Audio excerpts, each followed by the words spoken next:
Hey everyone! During the quarantine, we all spend a whole lot of time on Zoom and other video conferencing apps. And so today I want to show you how you can take your Zoom setup from this to this. So what are the things that I've changed? There's a total of 5 steps that I want to walk you through. Number 1, front light. Number 2, the camera. Number 3, the microphone. Number 4, some backlight. And then last but not least, number 5, the logo up here. So let's reset and I'll take you through this step by step. So now we're back at the beginning. First and foremost, the most important thing is to get good lighting. Good usually means more light coming from the front than from your back, otherwise your face is just going to be dark. In my case, I have either a window here that I can open, or I have a ring light here that I can now turn on.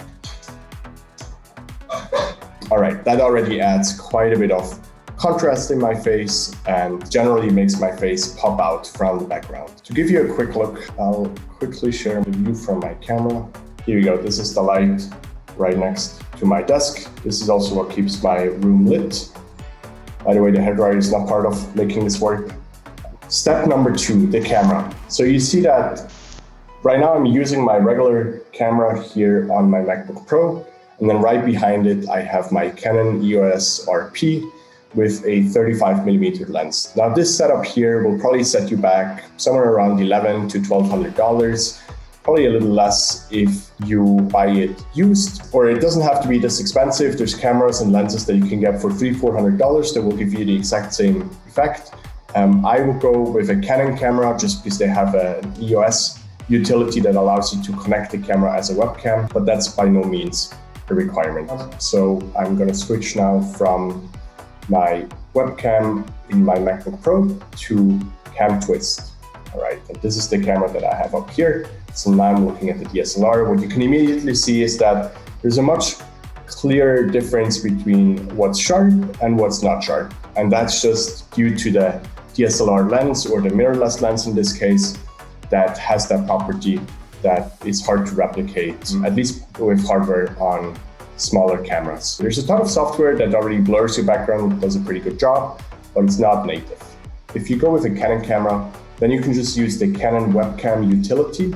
I think it's still in beta, but it seems to work pretty well. You can download it from their website. There's also a list of all the cameras that are currently supported. And what this will do is will just show your camera that's connected via USB or USB-C as a webcam in Zoom, Google Meet, and wherever else you use video conferencing. Step number 3, the microphone. While making the image look better is already a huge step to make video conferencing for everyone a bit more pleasant, one of the biggest improvements definitely is sound. So right now I'm using the microphone that's built in on my MacBook Pro, and I'm now going to switch it. Rode Mini anti-USB that I have right here. I usually keep this out of the frame, about 20 centimeters from my face. For the purpose of this video, let's bring it in here. So here we go. This is the Rode mic that I'm using. It has very simple outputs. Number 1, the USB-C cable that goes straight into my laptop.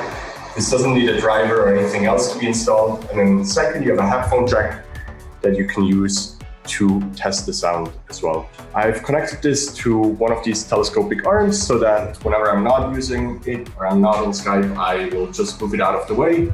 And if I am on a call, I usually put it somewhere up here. And the sound quality from this is just so much better than the built-in microphones. All right, step number 4, background lighting. So you see that right now this camera, because it's set to manual, it's actually overexposing quite a bit. And that's because I usually set it to how it should look when I have my window and door closed. So I'm going to do that right now. All right, so this already looks a lot better exposed, but the image looks kind of boring. So the next thing I'm going to do is I have 2 U lights, Philips U lights, one there in the corner and one sitting on this little piece of furniture back there. And when I turn them on, this gives me a bit of contrast. So there's a yellow light right behind me and one that's kind of bluish, violet in that corner. And you can see the difference of how my face pops a lot more compared to how it was before. All right, and last but not least, I like to show the logo up here. For that, I use an app called CamTwist. CamTwist is software that's only available for macOS, as far as I know. but I'm sure there's alternatives. You could even use something like OBS, Open Broadcasting Studio, that I think is available for both Macintosh, Windows, and Linux even. So looking at CamTwist, in my case, I use 2 settings only. Number 1, I use a siphon. What this means is just I take the video stream coming from my DSLR and I use that as the main background for my image. And then I put an image overlay. What I've done here is I've taken an image, a PNG with the logo, the Tomahawk logo on it, and I've overlaid that. Everything that's transparent in that PNG lets me see the camera image. Now I could scale this, make it smaller, make it bigger. But I've just positioned it in a way that I like, and I could just always undo this in case I'm on an interview or anything where it needs to be unbranded. CamTwist is completely free to use forever. And so that's it. So if you're wondering how much this costs, I'd say number 1, light is easy. You can just sit in front of a window, so that should be free. If you're getting a ring light like the one that I have, I think I paid about $250 for that. That's probably one of the cheaper ones. It can get more expensive, but you can also find ones that are even cheaper. There's also the Elgato lights that you can attach to your desk, which I really like. I haven't used them here, but I just like how compact they are and they kind of move up and down if you have a standing desk like I do. So that'd be an option to look into as well. So roughly $250 is what I would budget for that. And second, the camera. I'm using an EOS RP with a 35mm 1.8 lens. I think the package, the combo, probably will cost you somewhere around $1,200, plus minus $100. I haven't checked prices. That's not super expensive, but you can definitely get cheaper. I would say you can get any kit lens, any 18-55 lens that come with a standard Nikon or Canon camera. And then you can get a camera body for, I'd say $400 or $500, including the kit lens. So I would budget $500 for that. Number 3, the microphone. In this case, the Rode mic, I think cost me about $150 to $200, including the telescope arm. Although you could also put this on the desk in front of you and just put it away when you don't need it. So that's another roughly $250. So until now, we're at about $1,000. Then number 4, background light. I got a very cheap light from IKEA on the right for the yellow light. That's U connected, and I have a U light bulb with a bridge. That was another probably $50. So all in all, I would say I got this for less than $100.